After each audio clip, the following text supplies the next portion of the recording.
Albert Vlogs for today's video guys. Syempre, simulan natin sa umaga mga idol. Bali nagkakape pala ako dyan mga idol, at saka hindi pa ako tapos ng kape at binigyan ko na nga yung baka natin ng pagkain dyan mga idol. Buti na lang may na-stock tayong pagkain niya at ito na nga ay bibigyan na nga natin siya.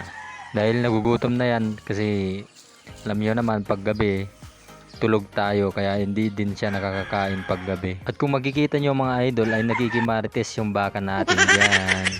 At pagkatapos ko nga binigyan ng pagkain yung ating alagang baka ay tinapos ko na yung pagkakape natin dahil kagagising lang natin. At pagkatapos ko nga nagkape dyan mga idol ay nandito na naman ako para kumuha ng pagkain ng alaga nating baka. At para may makain na naman yung ating alagang baka mga idol. At ayan ang mga idol ay sinisimulan ko na yung pagdadamo na naman dito mga idol. Bali ginagapas ko pala yung mga gumapang na damo dyan mga lods, dahil yan yung gusto ng ating alagang baka kaysa naman dun sa puro mais. Bali hindi niya kasi nakakain lahat pag mais yung binibigay natin.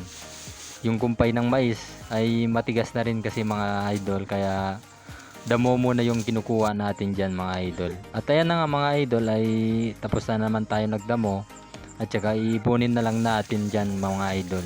At ayan na nga mga idol ay kinukuha ko na yung nagapas nating damo mga idol. Bali iipunin natin para mabuhat na lang natin mamaya. At medyo marami-rami rin yung nagapas natin na pagkain ng ating alagang baka mga idol dyan. Dahil habang maaga pa ay dinamihan ko na talaga yung makuha akong pagkain ng ating baka mga idol, dahil may pupuntahan na naman tayo sa hapon. Dahil hindi lang ito yung trabaho natin, dahil marami tayong ginagawa sa ating buhay. Dahil nga kailangan natin ng sipag at tiyaga. At kung may magsabi sa iyo na cute ka, ay kung wala pa, wala na tayong magagawa. At kaya na nga mga idol ay naipon ko na lahat yan.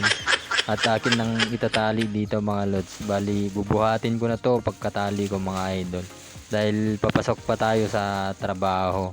Kailangan na natin bilisan dahil malilate na naman tayo kung sakaling mabagal tayong gumalaw dito. Kaya kailangan natin yung bilis para makapasok tayo ng maaga sa ating trabaho, dahil kailangan natin ng trabaho para sa ating pamilya at para may makain na rin tayo mga idol. At ayan na mga idol ay hapon na naman dito. Pagka uwi ko ng galing trabaho ay diretso na pinainom ko na yung ating alagang baka dyan mga idol.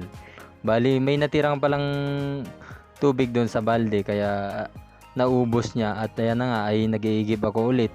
Baka kung sakaling iinom pa yung ating alagang baka dyan mga idol.